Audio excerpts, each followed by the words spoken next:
Ketegangan antara Palestina dan Israel belum saja usai. Keduanya saling serang dan mempertahankan wilayah dan masyarakatnya. Negara-negara dari seluruh dunia pun turut menyoroti konflik dua bangsa yang tak berkunjung berakhir ini. Kita juga bisa melihat unggahan media tentang kehidupan bangsa Palestina yang memilukan di tengah perang yang menghancurkan rumah, bahkan mengancam hidup mereka. Namun, harapan muncul dengan kehadiran para wanita yang muda, berani bersuara di panggung internasional. Kebanyakan perempuan-perempuan ini bergerak di bidang sosial yang dengan lantang menyuarakan kebebasan bagi bangsa Palestina dari jajahan Israel. Lantas siapakah mereka? Oleh karena itu, tuan-tuan sekalian, simak video ini sampai tuntas.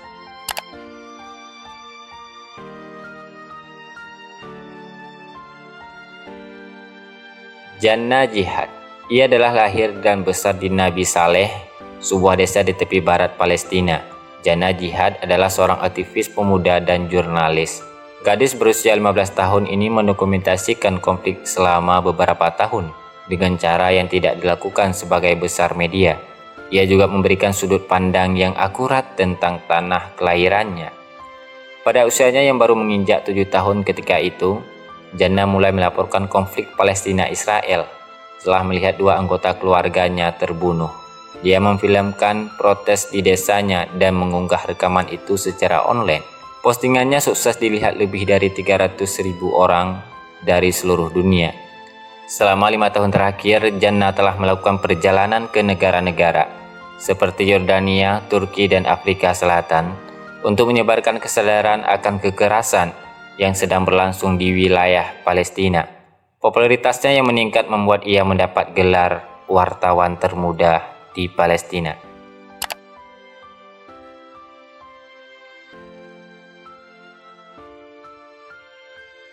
Lien Muhammad, wanita berusia 20 tahun, adalah juga seorang aktivis hak asasi manusia dan berbicara di publik tentang Palestina di sebuah negara, yaitu London.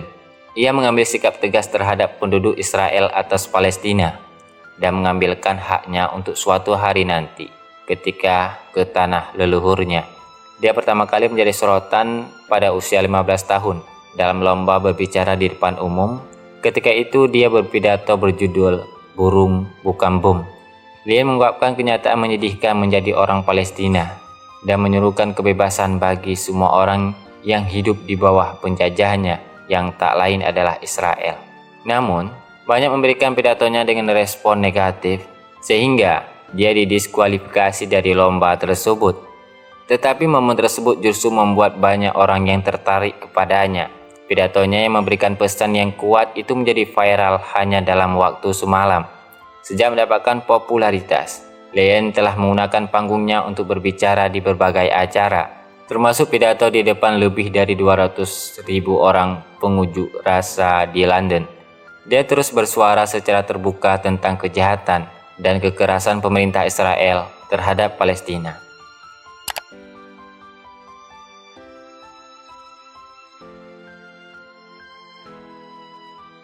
Laila El-Haddad. Laila adalah seorang penulis Palestina. Ia berbicara di publik, tepatnya di Amerika Serikat. Laila lahir di Kuwait. Laila sering menghabiskan musim panasnya di Gaza. Setelah lulus dari Harvard University, Laila memutuskan untuk pindah ke Gaza. Dia mengekspos masalah yang dihadapi warga Palestina setiap harinya. Sementara ia bekerja sebagai koresponden Al Jazeera untuk Gaza. Bahkan Laila juga membuat akun Twitter pribadinya dengan nama Gaza Mom, di mana dia menceritakan kisahnya dalam membesarkan anak di Gaza. Selain mengunggah resep makanan tradisional Palestina selama tinggal di Amerika Serikat, Laila juga terus memposting dan meningkatkan kesadaran orang lain tentang situasi di Palestina dan mengumpulkan uang untuk membantu mereka yang berada di bawah penduduk Palestina.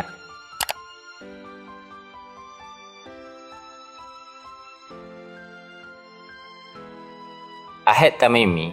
Ahad ini adalah sepupu dari Jannah Jihad. Ahad juga seorang aktivis pemuda garang dari tepi barat yang diduduki.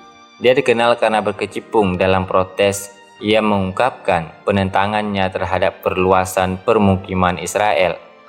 Ahad telah berulang kali mendapatkan popularitas. Pertama ketika dia berusia 11 tahun saat berusaha menghentikan penangkapan ibunya. Fotonya lalu menjadi viral ketika ia melambaikan tangan di depan seorang tentara Israel. Saat saudara laki-lakinya ditangkap, sikapnya yang paling disorot adalah saat dia menampar seorang tentara Israel pada tahun 2017 yang berujung penangkapan. Ahaya dikenal sebagai kekuatan yang memberikan energi bagi semua orang yang telah mengalami demoralisasi oleh pemukiman Israel selama beberapa dekade. Dia terus berusaha untuk membawa perubahan bagi bangsanya dengan gelar sarjana hukum yang saat ini dia kejar.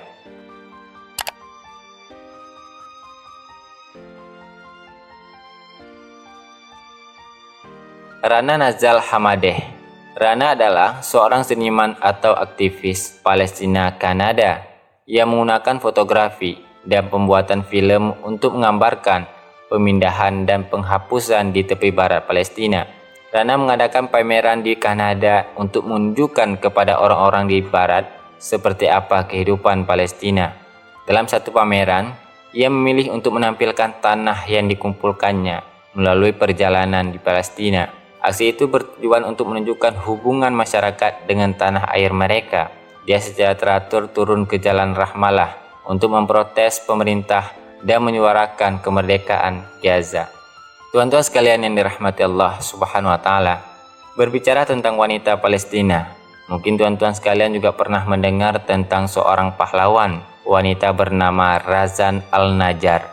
Razan adalah penduduk Khuza, sebuah desa pertanian dekat perbatasan negara Israel, sebelah timur Khan Younis di jalur Gaza Selatan.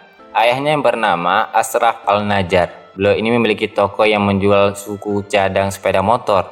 Toko tersebut telah hancur dalam serangan udara Israel selama Perang 2014 antara Israel dan kelompok militer, dan sejak saat itu ayahnya pun menjadi pengangguran. Sebagai anak tertua dari 6 bersaudara, Razan tak cukup bagus dalam ujian sekolah menengahnya untuk belajar di universitas, kata ayahnya. Kemudian ia pun dilatih selama 2 tahun sebagai paramedis di Rumah Sakit Nasir di Khan Younis dan menjadikan sukarelawan dari Lembaga Bantuan Medis Palestina, sebuah organisasi kesehatan non-pemerintah.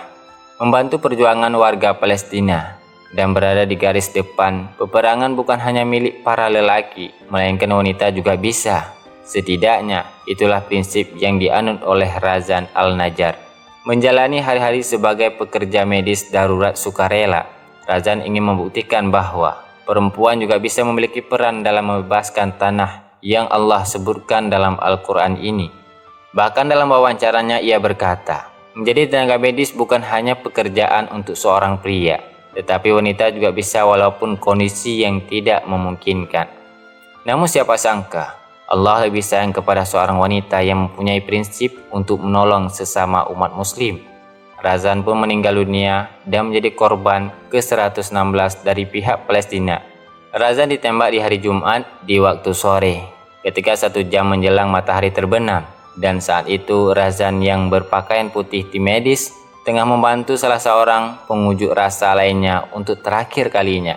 Ketika itulah tiba-tiba, menurut keterangan salah satu saksi mata, tentara Israel yang diyakini adalah penembak jitu atau sniper melepaskan 2 atau 3 tembakan dari seberang pagar pembatas. Razan pun terjatuh terkena tembakan di bagian atas tubuhnya. Hingga tak lama kemudian setelah sempat dirawat, nyawanya pun tak tertolong lagi. Kesaksian di antara lainnya disampaikan Ibrahim Al-Najjar, berumur 30 tahun. Ia adalah salah seorang kerabat Razan yang ada di tempat kejadian.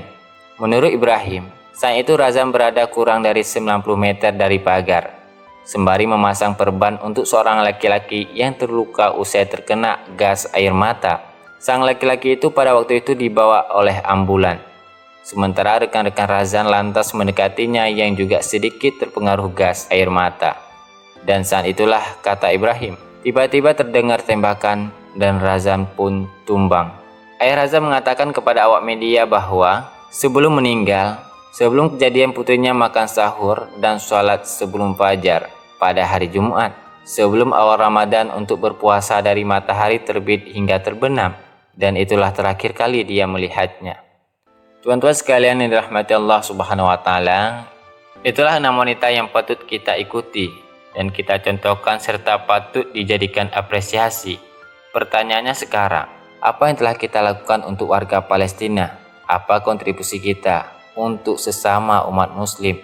Itu yang menjadi pertanyaan untuk kita semua. Minimal kalau tak mampu untuk materi, maka gunakan senjata doa kita di setiap sholat, supaya umat muslim kita yang di sana juga bisa merasakan kedamaian dan ketentraman dalam hidup di dunia. Wassalamualaikum warahmatullahi wabarakatuh.